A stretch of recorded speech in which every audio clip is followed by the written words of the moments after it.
From Michael Walsh, who is a potential surprise pick for the Dolphins at number 6 overall.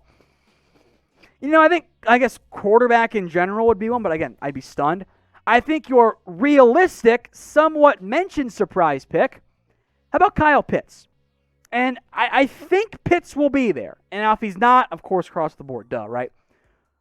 But in terms of surprise picks, Dolphins have been so heavily into the receivers and Penei Sewell, right? But Pitts makes some sense. If you want to use 2 tight ends, Mike Gesicki and Kyle Pitts, that's an awesome 1-2 punch. And Pitts is a stud. I mean, this is a top 5 no-doubter prospect for me. I think he's going to be a future, Pro Bowl type player with immense upside. In fact, he's one of my favorite draft prospects this year. So that's my surprise pick for Miami there at number 6. But let me know what you guys think. Who is your favorite draft prospect this season? Doesn't have to be your best one, just your favorite one. Pitts is definitely in there for me. So let me know what you guys think in the comments section. From Ilias, would you say Jamar Chase is the safest receiver in the draft? And who is the best pick for Miami at number 6? Good question. Had he played this year, yes, I would say that he is.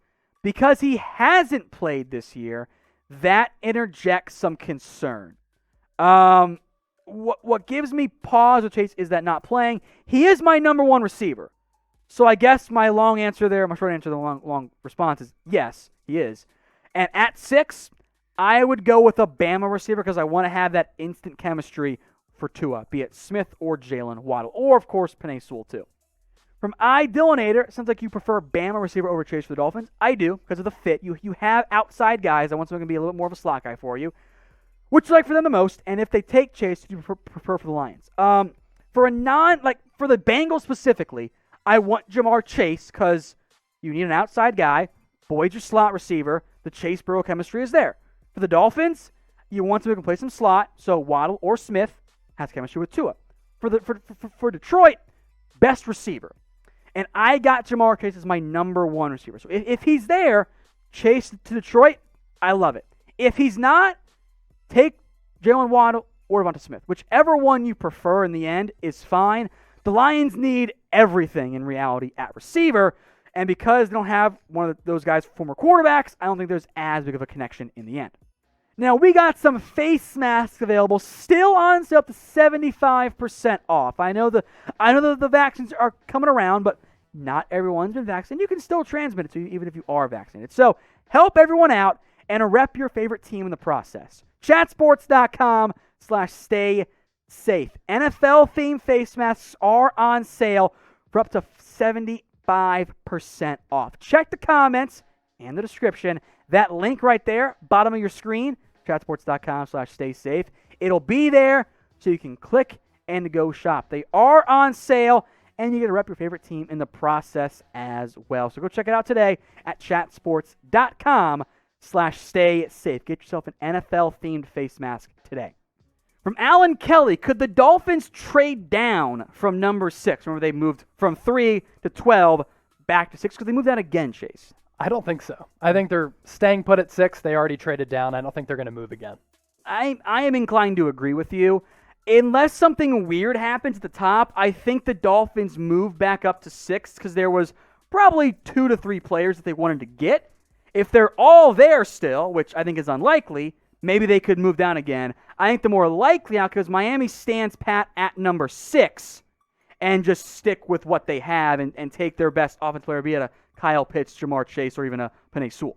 So speaking of draft trades, how many more do you guys think happen in round 1? We had 2 in the same day, part of a wild Friday in the NFL. So how many more NFL trades do you think end up happening only in round 1? Get your votes in for me in the comments section.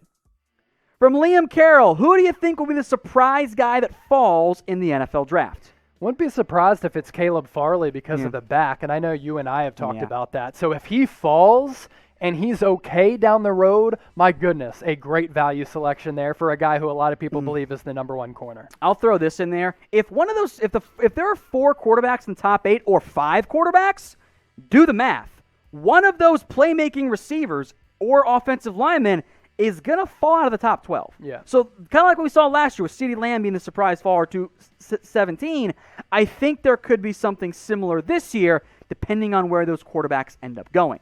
From Cy Gray, who is most likely to bust, Justin Fields or Trey Lance? What do you think? I think it's all about where the player goes. Yes, and I think, good. Yeah, I think Trevor Lawrence is going to be a sure thing. And outside of that, I'm not sure what's going to happen with these prospects. So I think it's Trevor Lawrence is a sure thing. Whoever goes to San Francisco and pairs up with Kyle Shanahan, I also think they end up having a long-term career. So depends on if Fields or Lance goes to San Francisco. Yeah, in terms of just which player in general, ignoring the like fit, which absolutely matters the most, I'm going to go Trey Lance. That's partially why he's my quarterback 4. But if he hits, he's going to be so good. Yeah. So. Yeah. Now, if you want to be a part of our live NFL mailbags, then all you have to do is subscribe. We are live every Monday, every Wednesday, 4 p.m. Eastern Time. So if you want to join us for these live mailbags and get your questions on the show, hit that big red button and join us. Super chat from John Houston. Will Farley slip to the second round now? He also threw in some emojis. Thank you, John. This is a $2 super chat, by the way. I don't know where Farley goes. That is one of the ultimate wild cards this year. 2 back surgeries before you're even in the NFL. That's a red flag, guys. So, look, I could see Farley going top 15. I could see him fall into the middle of round 2. I have no idea. It's going to be fun to see what happens on draft night. From Mark. Hey, Tom, how are you? I'm good, Mark. Thank you for asking.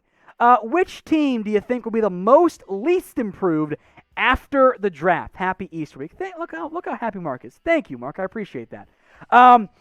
In terms of like most improved after the draft, I'm going to go with like who makes the most impact. Least improved would be either Houston or Seattle. They don't have the draft picks. So those 2 teams will have been the least improved because they just lack draft capital. Most improved, probably Jacksonville, because they got Trevor Lawrence and a whole lot of picks. So easy answers, but that's the truth for me at least. Now, if you guys want to stay updated on what's going on around the NFL every single day with news, rumors, trade talk, draft, free agency, mailbags like this one, hit that big red button and subscribe. That way, you don't miss out on any of the videos we have for you guys here at Chat Sports.